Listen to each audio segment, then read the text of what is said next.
Amén, qué bendición estar hoy aquí en la casa de Dios, estar con ustedes, estar compartiendo lo que el Señor ha colocado aquí en este corazón, en esta panza. Nosotros estamos muy contentos de estar compartiendo este fin de semana. Pues tengo que empezar diciendo que el tema que el Señor ha entregado, pues es un tema familiar, es un tema de familia, es un tema que hemos conversado en la casa, que hemos conversado con los que nos acompañan en el ministerio de parejas. Hemos estado charlando, pero el Señor enfatizó sobre un punto de lo que es la familia. Nosotros tenemos una iglesia que hace aproximadamente 130 matrimonios al año, imagínense. Lo que nos demuestra que todos se quieren casar. ¿Qué cosa? Todos casándose. Por favor, cáseme. No habrá una opción, una fechita anticipada. Y toda esta siembra que el Señor nos ha permitido hacer con mi esposa, con lo que hemos trabajado ministerialmente, pues llegó a mis hijas.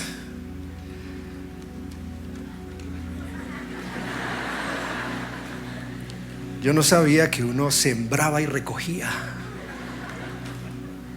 Y entonces yo me acuerdo que yo oraba por los esposos de mis hijas y decía: Señor, ¿dónde estarán los esposos de mis hijas? Bendícelos donde estén, allí en el colegio, bendícelos. Señor, que jugando fútbol no les pase nada. Bendícelos donde estén. Qué bendición, Señor. Gracias porque son buenos estudiantes. Ayúdalos en esa previa. Ayúdalos, Señor. Y un día se me aparecieron ahí los tipos. Los tipos se me aparecieron ahí. Y yo: Señor, ¿no podrás alejarlos? Señor, ¿qué tipos estos? ¿Por qué no te los llevas? ¿Por qué no me haces ese favor? Y nosotros entonces recibimos, o yo más bien, el Señor me dijo: ¿no se acuerda de sus oraciones? Ahí están.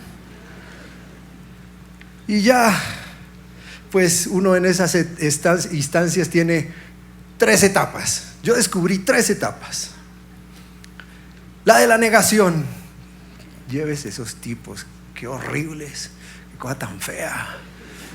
Eso no es lo que a mis hijas les conviene. Segunda, la de la confrontación. Y la tercera es en la que estoy: la derrota.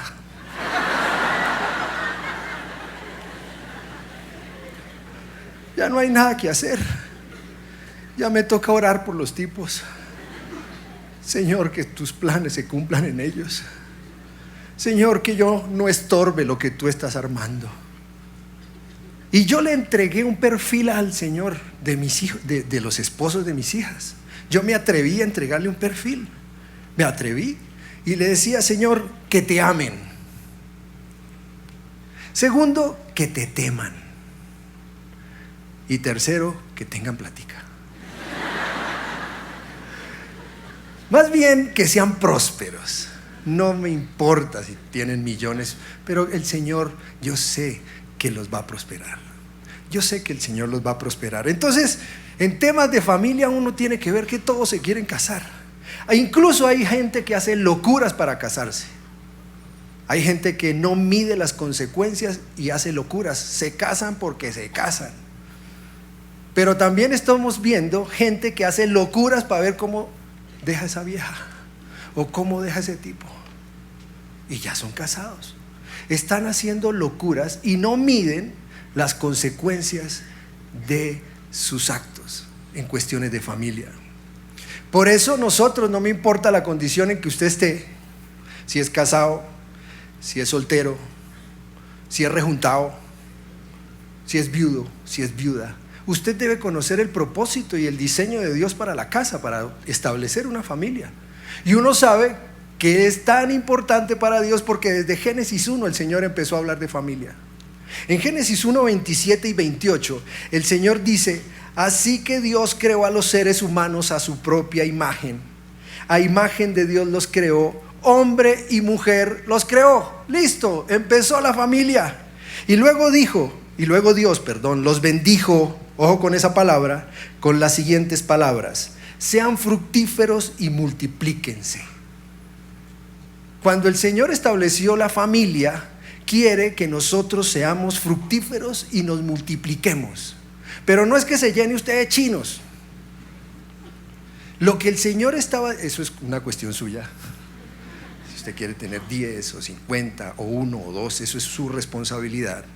Pero lo que sí el Señor estaba diciendo es que yo debo ser fructífero y además multiplicarme. ¿En quién? En otros. ¿Y en quién? En este caso, en mi familia. Yo debo dar fruto en mi familia. Dar fruto en mi familia. Cuando el Señor establece ese término, sean fructíferos y multiplíquense, el Señor, creo yo, que si Él coloca este precepto, nos va a pedir un resultado. Va a pedir un resultado, porque si no, no lo hubiera colocado. Entonces, hacer familia no es, ay, vamos a dormir junticos, qué emoción. Porque esa dormida junticos, a usted le van a pedir un resultado. Fuiste fructífero, te multiplicaste. Tus hijos quieren crear una familia también, porque eso depende de ti. Eso depende de ti. Entonces estamos hablando de una responsabilidad generacional. El Señor quiere que cuando uno establezca una familia, tiene una responsabilidad por generaciones. Es una responsabilidad que alcanza a muchos. Entonces esta misión, estamos hablando de que cuando el Señor nos bendice, como dice, y los bendijo Dios, y ahí sí, esa bendición es, cuando yo decido estar bajo la bendición de Dios, es la que me trae el propósito, la que me trae la salvación. Y en su fidelidad yo voy a encontrar que yo aprecio el valor de la salvación. Esa bendición empieza a operar cuando yo decido casarme bajo la bendición de Dios o vivir con otra persona bajo la bendición de Dios. La semana pasada, estuve hablando con una señora después de una clase y me dijo: mire, yo he sido tan responsable, tengo 4 hijos, y he sido tan responsable que a todos les he dado un papá. Cuando esa señora me dijo así, yo dije: señora, lo primero que usted debe dejar de hablar es así. Dejar de hablar así. Porque usted se está enlazando con su boca, como veíamos el miércoles. Seguramente el 5º también va a ser con otro papá. Usted tiene que ver que usted tiene una responsabilidad generacional con esos hijos, y sus decisiones tienen que estar bajo la bendición de Dios para que encuentren el propósito. Así cada uno tenga el papá. La misión familiar, entonces, si usted ya vio el objetivo, tiene que ver la misión, y la misión está en Génesis 2:15 y dice: el Señor Dios puso al hombre en la casa, los puso en un jardín, en el jardín del Edén, para que se ocupara de él y lo custodiara. La misión entonces es cuidar la casa, trabajar por la casa. Mirar qué voy a hacer. En otras versiones dice para que lo trabaje y lo cuide. ¿Qué? Su casa. Esa misión el Señor nos la entrega porque Él delegó a la familia como un plan de salvación. Él delegó a la familia para que usted y yo fuésemos salvos. En eso se traduce la multiplicación que usted debe hacer. Que sus hijos sean salvos, que su esposo sea salvo, que su esposa sea salva. Para eso se casa usted, imagínese. Entonces ahí yo debo cuidar mi casa. Yo voy a hacer todo lo posible. Pues la vamos a embarrar seguramente, vamos a cometer errores, vamos a tomar de pronto malas decisiones, pero yo siempre tengo que perseverar por limpiar la casa, barrer la casa, que a mí me den ganas de estar en la casa, que allá no se hable de divorcio a toda hora, que no hayan golpes, que no hayan abusos, que no hayan esos gritos, que no existan esas ofensas, porque el Señor me dijo, me dio como misión que yo debía custodiar y trabajar en mi casa. Esa es una misión. Esa es una misión que usted debe tener en su casa y como responsabilidad generacional. Cuando yo empecé a entender eso, pues yo qué iba a saber cuando yo me casé, que eso de la responsabilidad generacional. Yo traje una foto hoy. Me traje el álbum familiar y les voy a mostrar la foto de mi matrimonio. Miren eso. ¡Qué cosa tan fea de bigote! Claudia, ¿por qué no me dijo que me quitara? ¡Qué cosa tan horrible! ¿Cómo se fue a casar Claudia conmigo con ese bigote? Entonces ahí entrando a la iglesia, ni idea de qué era la responsabilidad generacional. Ahí estábamos pensando en los hijitos. Estábamos pensando en comprar la nevera. Estábamos pensando en cómo iban a ser nuestros hijitos. El Señor, eso sí, hemos estado comprendiendo en este tiempo, a los 25 años de casados, que lo que Él quería era que con nosotros comprendiéramos, y ustedes, que la familia tiene una misión de salvación. Ahí somos productivos. Ahí sí somos productivos. Ahí realmente nos multiplicamos. Le hago una pregunta. ¿Usted le ha hablado en los últimos 15 días a alguien de Cristo? ¿Le ha hablado usted del plan de salvación a alguien?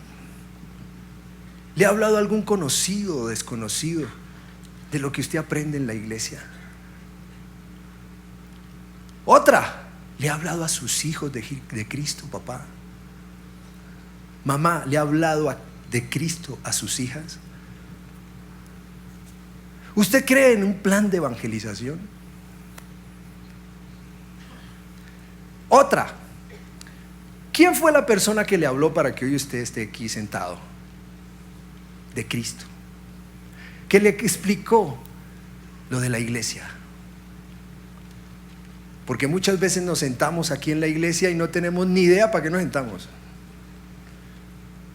Pues usted como familia tiene una misión de salvación. Para eso realmente está aquí sentado, para que seamos salvos, para que un día nos volvamos a encontrar eternamente con el Señor. Ahora a la iglesia le ha tocado lo que a usted y a mí nos toca, evangelizar en la casa. Entonces a la iglesia le toca ser papá, a la iglesia le toca ser mamá, a la iglesia le toca enseñar. Sí, es una de las misiones de la iglesia. Pero a veces nosotros tendríamos que enseñar dentro de las casas el plan de salvación para que la iglesia sea más fuerte, por ejemplo. La gran bendición que tenemos en esta iglesia es que los matrimonios trabajamos para que sean más fuertes y nuestros pastores son ejemplo de fortaleza en la relación matrimonial, y eso hace que la iglesia sea fuerte. Cometeremos embarradas y haremos cosas que no debemos hacer, pero persistimos en la salvación de nuestra familia. En Hechos 16:25 encuentro un plan de evangelización impresionante. De hecho, cuando uno empieza a leer los evangelios, no encuentra sino evangelización. Les doy el título de la prédica. Serás salvo tú y tu casa. Y en Hechos 16 dice: alrededor de la medianoche, estos dos hombres, Pablo y Silas, el Señor había ascendido recientemente y ellos estaban que le contaban a todo el mundo, ya siendo bautizados por el Espíritu Santo, que Jesús era el Señor. Usted cuando sale de la iglesia le cuenta a la gente: oye, Jesús es el Señor. Independiente de la condición en que usted, si tiene plata o no tiene plata, eso no nos puede eximir de decir que Jesús es el Señor. Usted les dice a la gente. Y Pablo y Silas estaban encarcelados. Y dice, estaban orando y cantando himnos a Dios y a los demás, y los demás prisioneros escuchaban. De repente hubo un gran terremoto y la cárcel se sacudió hasta sus cimientos. Al instante todas las puertas se abrieron de golpe y a todos los prisioneros se les cayeron las cadenas. Cuando nosotros venimos a la iglesia a adorar y alabar al Señor, las cadenas se caen. A eso venimos, a adorar y alabar al Señor, además de reconocerle, para que esas cadenas se caigan. El carcelero se despertó y vio las puertas abiertas de par en par. Y el hombre dijo, no, estos se me escaparon. Pero Pablo le gritó lo que usted y yo tenemos que hacer como evangelistas: detente, detente, no te mates, porque él sacó una espada para matarse. No te mates, aquí estamos. ¿Qué tengo que hacer para que, si te vas a morir, no te vayas sin Cristo en tu corazón? ¿Qué voy a hacer? ¿Qué estás haciendo para que la gente que si tiene que morir no se vaya sin Cristo en su corazón? Y ellos lo hicieron. Y les dijo, estamos todos aquí. El carcelero pidió una luz, corrió y cayó temblando ante Pablo y Silas. Después los sacó y les preguntó, señores, él mismo, él sintió algo transmitieron estos hombres. Y les dijo, señores, ¿qué debo hacer para ser salvo? ¿Usted ha hecho esa pregunta? ¿Qué debo hacer para que yo sea salvo?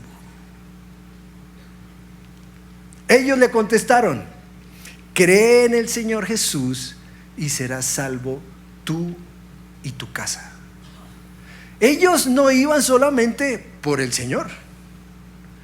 Si usted tiene una posición egoísta frente a la salvación, pues está errado.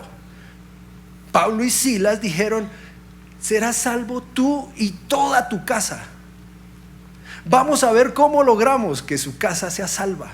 Y entonces dicen, le presentaron la palabra del Señor tanto a él como a todos los que vivían en su casa. Y termina diciendo, todos allí en su casa se alegraron porque todos habían creído en Dios. ¿Usted es una persona que goza porque es salva? Porque la palabra de Dios dice que el Señor hará que nosotros gocemos de nuestra salvación. Gocemos de nuestra salvación. Yo no sé si usted tenga plata, si no tenga plata, si tiene empleo, si no tiene empleo. Yo tengo que estar gozoso con mi salvación, porque eso se lo voy a transmitir a toda mi casa. Hay papás aquí que vienen a la iglesia, pero no gozan de su salvación. Y sus hijos entonces dicen, ¿y para qué voy a la iglesia? Si la plata determina el gozo de mi papá o de mi mamá y no su salvación, pues la iglesia no tiene sentido. El gozo de mi salvación. Yo estoy feliz, sí, pues a veces, como digo, tendremos problemas, pero yo tengo el gozo de que soy una persona salva y que he procurado multiplicarme en mi casa para que ellas también sean salvas, ellos sean salvos y además alcancemos a muchas familias para Cristo. Ese es el gozo de mi salvación. El gozo de mi salvación. Entonces, ¿qué es evangelizar? Cuénteme, ¿qué es eso? Y yo me fui a un diccionario bíblico y dice, es rescatar y preservar a alguien de un peligro inminente. En este caso, de la muerte eterna. Y yo tengo que hacer algo porque hay un peligro inminente, seguramente en mi propia casa, de la muerte eterna. Y usted tiene que haber intercedido por alguien ya. Seguramente por su esposo que no viene a la iglesia. No, que no viene a la iglesia, que se pudra en el infierno. No. Yo debo hacer algo por ese esposo, por esa esposa, por esos hijos que no creen. Por ese familiar, por ese amigo. Haciendo esta prédica, entonces me fui a la fuente. Llamé a mis hijas y les dije, oiga, ¿qué hemos hecho nosotros con su mamá para que usted crea en Jesús y ahora yo tenga la seguridad de que usted es salva? Ustedes son salvas, yo estoy seguro de eso, y que sería muy difícil ya que ellas se separaran de los caminos del Señor, sería muy complejo.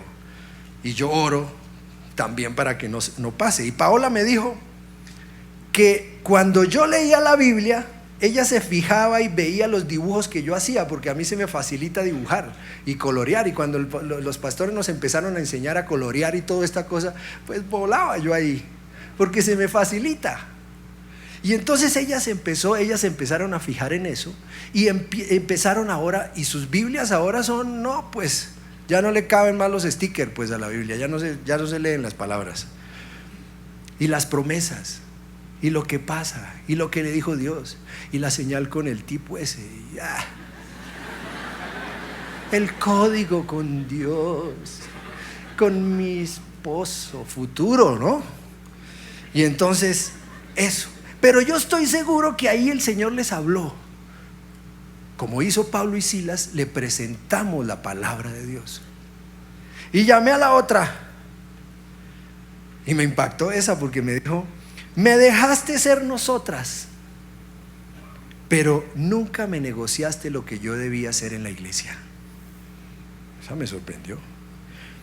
Nos colocaste límites, y si no, yo no sabría dónde estaba. Me confesó que por esa trascendencia que nosotros traíamos de alcohol y de rumba, pues a ella también como que le gustaba.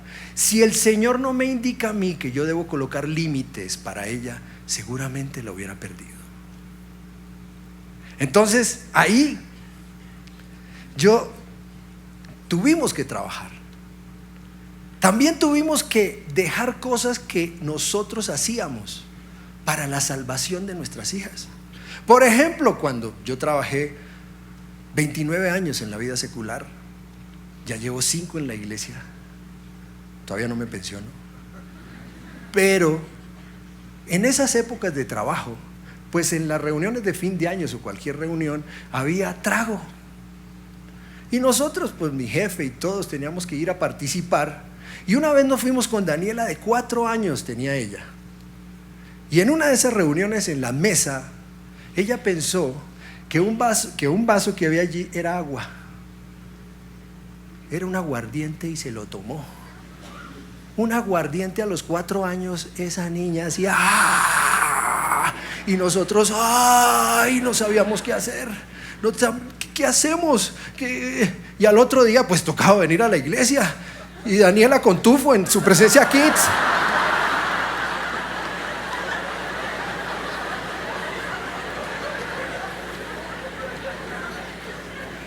Pues yo no puedo hacer eso. Yo decidí con Claudia jamás volver a esas reuniones. ¿Por qué? Por la salvación de Daniela y de Paola. No puedo hacerlo, no puedo negociar eso. Otra de las cosas que me dijeron fue que trabajábamos. Imagínese usted, uno de los aspectos que más se fijan los hijos para salvación es si usted trabaja, papá, si usted trabaja, mamá. Que persistíamos en el trabajo, que nos esforzábamos, porque el gozo de la salvación viene independiente si usted gana mucho o gana menos. Es independiente. Yo debo trabajar y proveer a mis hijos, porque ahí ellos verán que hay un Dios que responde. Hay un Dios que responde. Hay un Dios que no nos deja. Porque si usted no trabaja, es muy difícil que sus hijos crean en un Dios que hace milagros. Trabajo es fuente de salvación. También hay gente que nos dice: pero ¿cómo si yo voy a la iglesia? Yo soy hasta líder, casi soy pastor ya. Y mi familia no quiere nada con Jesús, nada con la iglesia, no quiere nada, me critican. Pero usted tal vez está adoptando la posición que no es, la estrategia que no es. Mateo 4:18, y por eso tenemos estas redes hoy. Usted tiene que preguntar qué hacer con esas personas, con esas gente que lo critica, que lo señala, que no quiere nada con Dios. Y dice la palabra, o Jesús, el evangelista por excelencia, el que nos tiene hablando de él todavía, imagínense, ¿Cómo evangelizó él? Dice: cierto día, mientras Jesús caminaba por la orilla del mar de Galilea, vio a dos hermanos, a Simón, también llamado Pedro, y a Andrés, que echaban la red al agua porque vivían de la pesca. Generalmente el Señor utiliza a los que están trabajando. Tremendo. Estaban trabajando Pedro y Andrés. Para evangelizar, el Señor utiliza herramientas donde hay gente dispuesta, hay gente que quiere trabajar. Jesús los llamó y les dijo: vengan, síganme y yo les enseñaré cómo pescar personas. Él es el que nos enseña cómo hacer ante esas personas, esas familias. Incluso usted que no cree en su salvación, Él está diciéndole cómo pescar a su esposo, a su esposa, a sus hijos de la manera adecuada, de la manera inteligente, porque seguramente usted está haciendo cosas que no debe hacer. Entonces, enseguida ellos dejaron las redes como en señal de que no vamos a seguir haciéndolo en nuestras propias fuerzas, y lo siguieron. Jesús te va a entregar a ti el plan y la estrategia de evangelización para tu casa, porque la casa, la familia tiene una estrategia y una misión evangelística.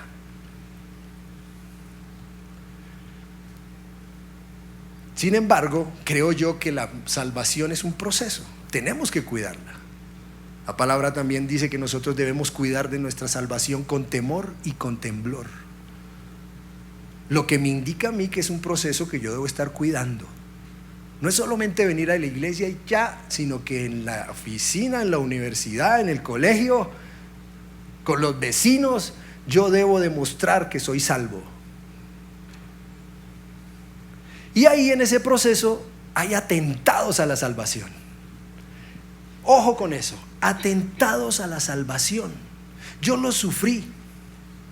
Generalmente los atentados a la salvación vienen cuando usted está débil, cuando usted gana poco, cuando está desempleado.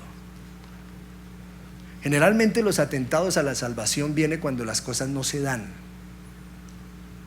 Y podemos pasar en un matrimonio por cosas que no se dan, no se dan y no se dan y no se dan. Y ahí viene el atentado a la salvación. Yo recuerdo que estaba tomando un curso de inglés en una de las oficinas, en uno de los trabajos que tuve, y salió una vez una niña con una minifalda y me dijo: ¿me puede llevar? Y yo le dije: bueno. Y le di el puesto de Claudia. Imagínese usted, yo ya asistía a la iglesia, yo ya estaba aquí, yo daba clases ya. Y la señora esa con unas minifaldas, y yo, y ganando poco, Claudia ganando más, yo en una condición muy desfavorable de empleo. Y el enemigo me dijo, y ella me dijo: ¿y por qué no nos tomamos algo? Atentado a la salvación, una bomba en mi casa. Y el carro iba: voy, no voy, voy, no voy. Pues no fui. Le dije: señora, ¿se puede bajar aquí? Yo creo que aquí el bus le sirve. Usted no sabe el gozo de la salvación. Porque si yo hubiera accedido en ese momento, pues hubiera esa bomba, ese estallido hubiera alcanzado, esa bomba que irradia hubiera alcanzado a mi esposa y a mis hijas seguramente. Por eso yo debo cuidar mi salvación. Esas ondas explosivas no van solamente por usted. Esas ondas explosivas van por su esposa y por sus hijos. Esas ondas explosivas van por su esposa, por su esposo y por sus hijos. Porque a las mujeres también ya les dio por ahí. Es que me voy con otro, es que con él voy a ser feliz. Con él voy a ser feliz. No saben que ser feliz es estar en la voluntad de Dios. Estar felices es estar en la voluntad de Dios. La voluntad de Dios no se encuentra con una vieja. Porque a mí me están hablando mucho: no, es que me voy con porque es que con él soy feliz, con el marido que tenía no, ya no soy feliz. y están negociando la salvación de su casa y de sus hijos por la felicidad. Eso no existe para Dios. La felicidad nosotros la hemos encontrado estando en la voluntad de Dios.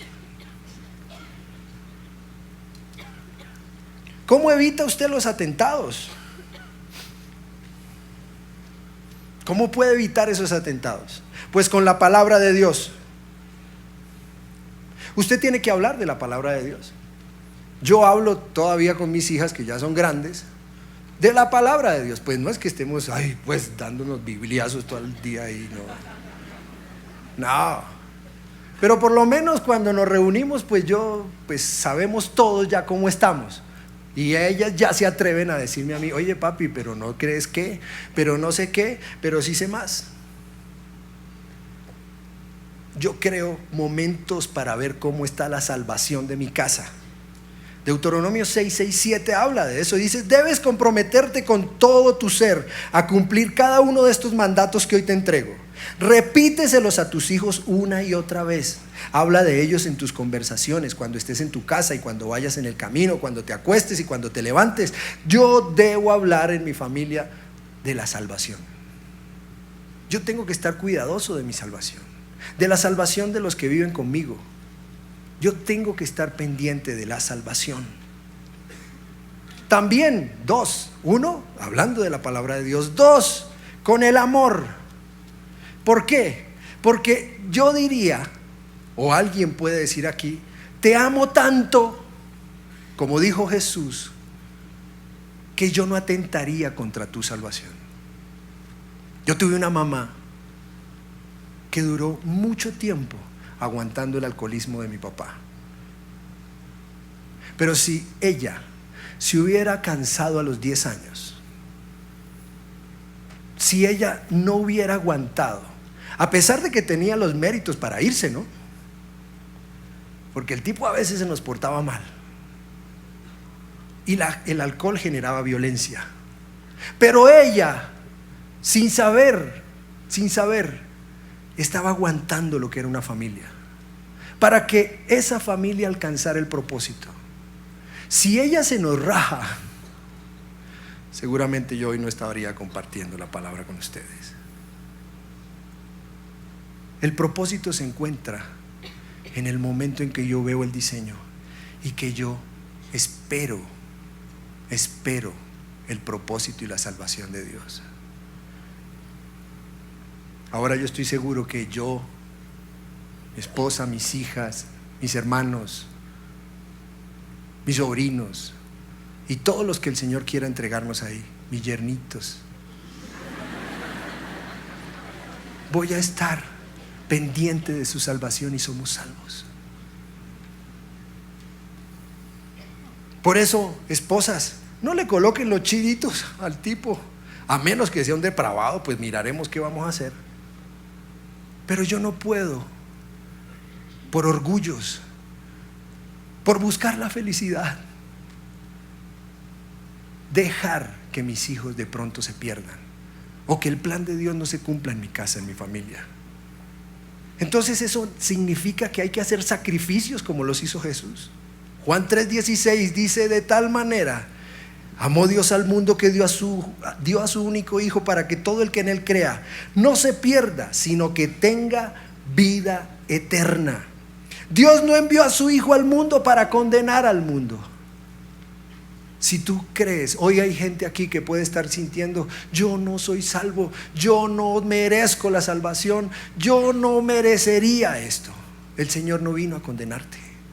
El Señor quiere darte una oportunidad de que conozca quién es tu Salvador, sino que vino a salvarte por medio de Él. Pero hay que hacer sacrificios para la salvación. Sacrificios para encontrar el plan. Y a veces los planes se dan a los 30, a los 25, a los 40 años. Yo lo seguiremos esperando. Y tercero, la salvación necesita de fe. Jesús tuvo fe hasta lo último. Allí en la cruz le colocaron 2 ladrones al lado. Uno no quiso la salvación, pero el que quiso la salvación le dijo: ciertamente estarás conmigo hoy en el paraíso. Hasta lo último esperaremos por la salvación de nuestra familia, porque el Señor así lo quiere.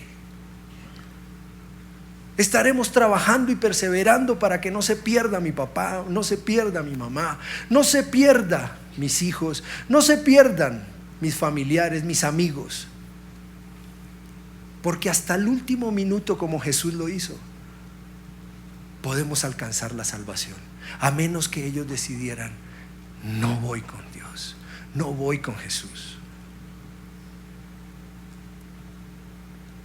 Romanos 8:10 dice, en realidad dice: el mensaje está muy cerca de ti, está en tus labios y en tu corazón.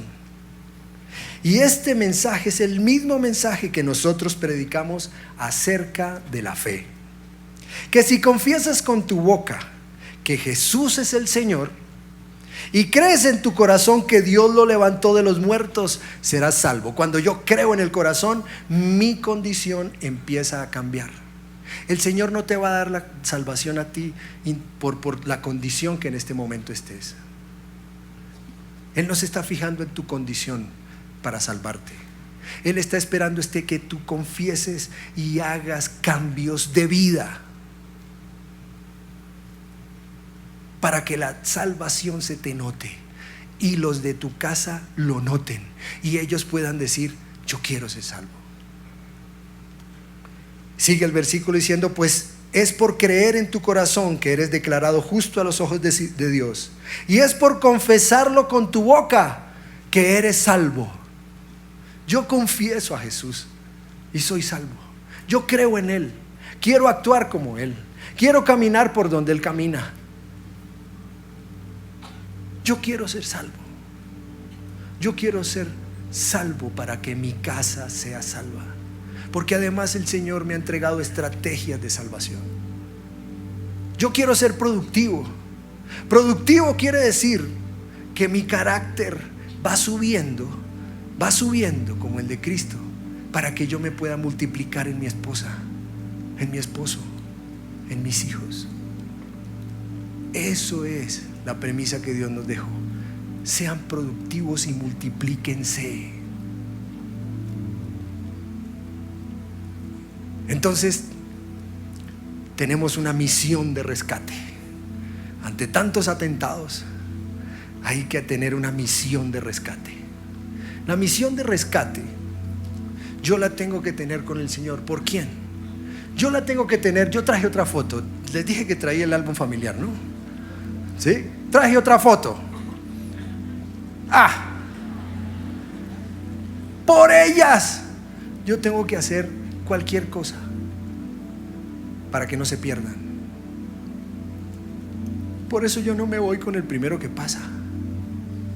Por eso yo no me separo, no me divorcio. Por eso yo estoy trabajando en mi salvación, porque mis resultados mi multiplicación se tiene que traducir en ellas, en mis hijos. Y si usted es soltero, como muchos hacen, usted se multiplica en sus papás, porque ellos no quieren conocer de Dios. Se multiplica en sus hermanos que no quieren conocer del Señor. ¿Cuánto tiempo? El tiempo que tenga que ser necesario. Póngase en pie.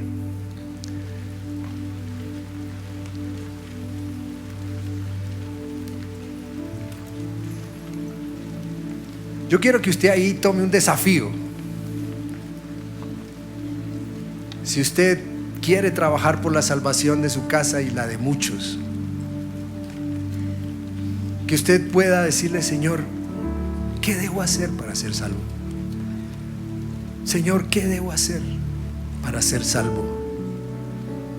Para que sea salvo no sea salvo solamente yo, sino también mi casa. Señor, yo me quiero comprometer a tener fe por ese esposo, por esa esposa, por esos hijos que aún no quieren nada con el evangelio. porque yo sé, Señor, que el que confía en ti jamás será defraudado. Señor, yo no me quiero desmotivar, no quiero huir, no quiero dejar el trabajo que Jesús ya hizo, que ha hecho. Yo quiero que tú me des esperanza, Señor, porque vienen muchos y tengo que estar preparado, tengo que estar preparada.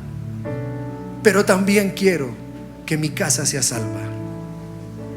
Por eso, Señor, yo me comprometo a trabajar en restituir, en reconciliarme, en no divorciarme, en no tomar decisiones que atenten contra la salvación de mi casa. Yo hoy no quiero tomar decisiones que te desprecien a ti, que desprecien tu iglesia, que desprecien tu evangelio. Yo quiero creer en Jesús. Por eso me arrepiento de mis pecados, de todas las embarradas, de todos mis pensamientos contra la salvación, contra tu evangelio. Decido no avergonzarme del evangelio, porque Él es poder de Dios. Entonces, Señor, yo sé que la presencia vendrá y habrá un refrigerio. Y aquí hay refrigerio hoy. Hay refrigerio. Hay nuevos ánimos para mucha gente. Hay nuevos ánimos para que usted y su casa sean salvos.